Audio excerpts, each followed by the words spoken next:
ثم أنزل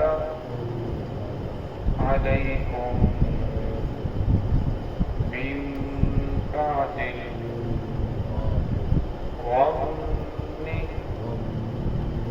أمنة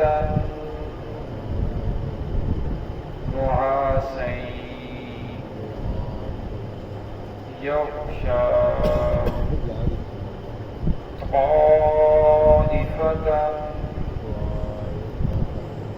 منكم وطائفة قد أهمتهم أنفسهم يظنون بالله غير الحق ظن الجاهلية। بسم الله الرحمن الرحيم. إذ تصعدون ولا تلوون على أحد والرسول يدعوكم في أخراكم فأصابكم غما بغم لكي لا تحزنوا على ما فاتكم ولا ما أصابكم والله خبير